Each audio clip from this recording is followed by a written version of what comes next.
दोस्तों next sum की तरफ बढ़ते हैं।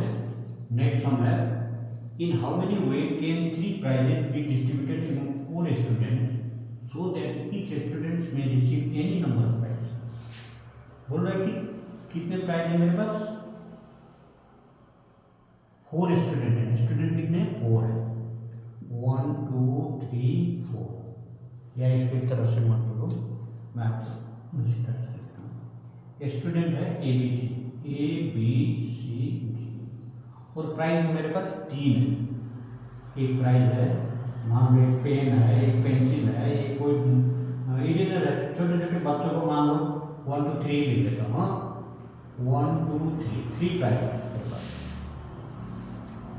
और ये कहता है कि कोई एक स्टूडेंट मान लो पढ़ने के लिए सबसे अच्छा है, जो वाचन करते हैं उसके लिए अच्छा है फर्स्ट प्राइज, लिखने में अच्छा है सेकंड प्राइज, जो साफ सफाई में ध्यान रखता है थर्ड प्राइज। मान लो एक ही बच्चा भी तो उसको जीत सकता है,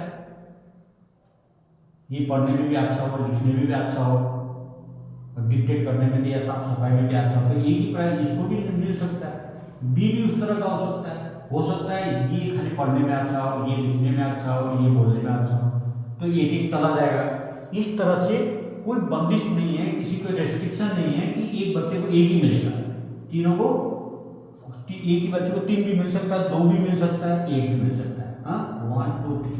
तो हम इसको कैसे बनाएंगे,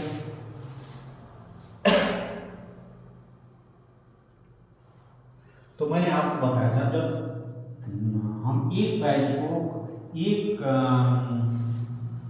ऑब्जेक्ट को कितने बार भी यूज कर सकते हैं, तो परमुटेशन क्या होगा, आंसर ऐसे लिखेंगे इसका, we have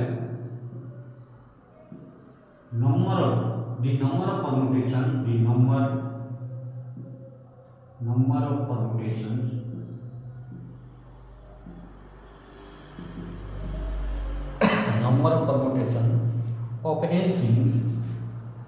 of n things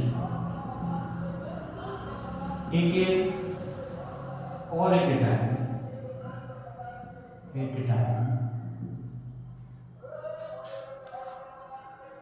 when each object may be given, when each object of things, each things may occur any number of times equal to क्या था, n to the power r था। अब हमारे पास ये है n equal to कितने, 4 है, ये हमारे पास 4, और 4 को कितने 3 प्राइज देना है, तो r इक्वल टू कितने 3, therefore total arrangement equal to 4 to the power 4 cube, ये कितना हुआ 62।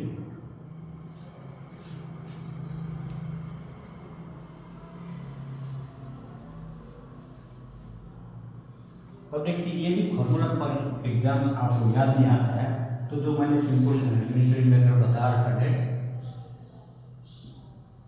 अल्टरनेटली हम कैसे बना सकते हैं। फर्स्ट प्राइज कितने को दे सकते हैं, कितने तरीके से दे सकते हैं। First prize can be distributed in how many way, 4 way, 4 वर्गों में से किसी को भी दे सकते हैं, 4 वे। सेकेंड प्राइज 4 में से किसी को भी दे सकते हैं, second prize can also be distributed in 4 ways. Third prize 4 veg,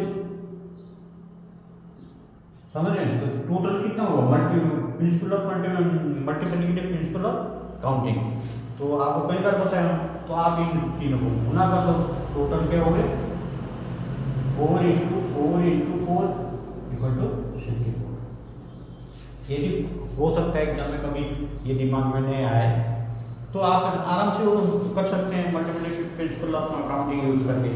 तो ध्यान रखिए ये सब चीज़ आप लोग हमेशा ध्यान रखना कि जो भी सवाल बनाते हो सोच के समझ के, यदि समझ नहीं आता मेरे को कमेंट कर देना, दोबारा मैं आपको एक्सप्लेन कर दूंगा।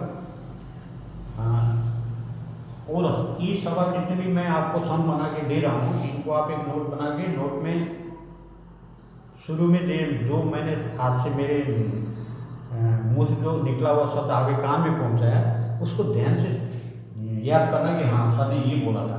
उसके बाद करके आप 15 दिन गैप देने के बाद दोबारा रिपीट करना, पूरे बनाना।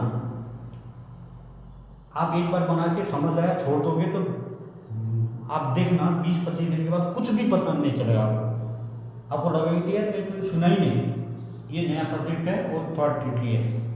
तो आप इसको 3 बार जब रिपीट करोगे आफ्टर गैप के बाद 15 दिन के गैप में, तो आपको 50% समझ आएगा। उसके बाद 2-3 बार करोगे तो आप उसके कमांड